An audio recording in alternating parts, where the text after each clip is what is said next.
Running usually begins the same way every single time. You're sitting on the sofa after one too many takeaways when you suddenly decide it's time to get fit.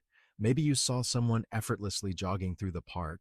Maybe your social media is full of marathon finishers looking suspiciously happy. Either way, you become convinced that tomorrow morning you're going to become a runner. Tomorrow arrives. You put on the oldest trainers you can find, a faded t shirt, and shorts that haven't seen daylight in years. You head outside feeling strangely confident.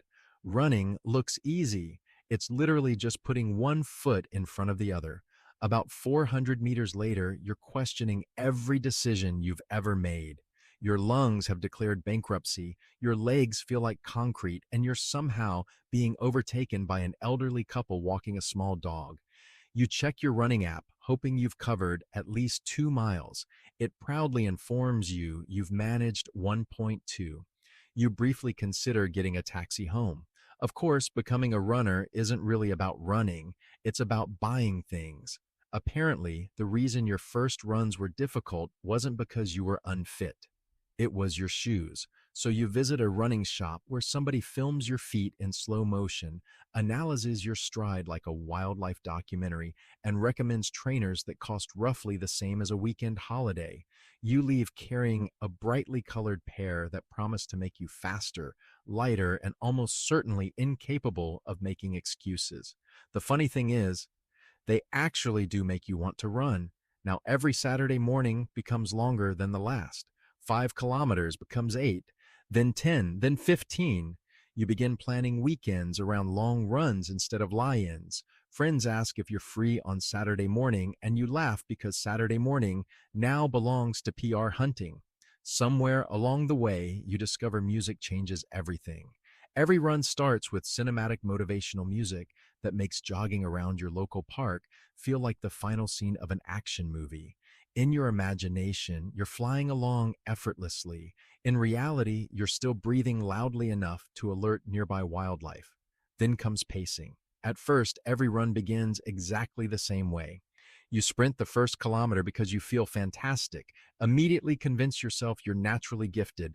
Then spend the remaining 4 kilometers desperately negotiating with your own lungs. Eventually, an experienced runner gives you the simplest advice imaginable. Start slower. It sounds far too easy to work until it does. Suddenly, you're finishing runs feeling strong instead of feeling like you've narrowly survived them. Before long, you hear about something called Park Run. You expect a quiet jog around the park. Instead, hundreds of cheerful strangers voluntarily gather before breakfast, wearing colorful trainers and smiling far too much for that early in the morning. Naturally, the next goal appears, a half marathon.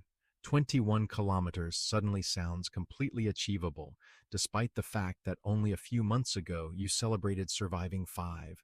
Training plans take over your calendar. Long runs become longer still. Time begins behaving strangely.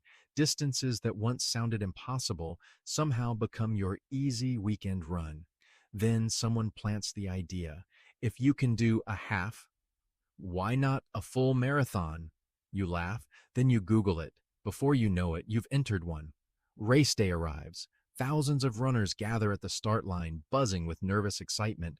Every spectator seems determined to convince you that running 26.2 miles is a perfectly normal weekend activity. Somewhere around mile 20, you strongly disagree. Every step becomes a negotiation. Your legs begin writing formal complaints, yet somehow, 1 mile at a time, the finish line gets closer. Then you see it. The finish line. You forget about the pain, lift your head, somehow find enough energy for one final sprint, and cross the line with the biggest smile you've had all day. A medal is placed around your neck. You proudly collect the finisher's t-shirt that you'll mysteriously find reasons to wear for the next several years. Eventually, something changes again. The races become less important than the people. Weekend runs turn into coffee afterwards. New runners join the group, and you catch yourself giving exactly the same advice you once ignored yourself. Slow down at the start.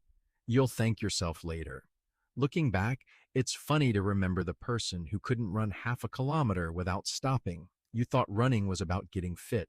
It turns out it was about challenging yourself and discovering that the only person you were ever really racing was yesterday's version of yourself. Different finish line, same main character,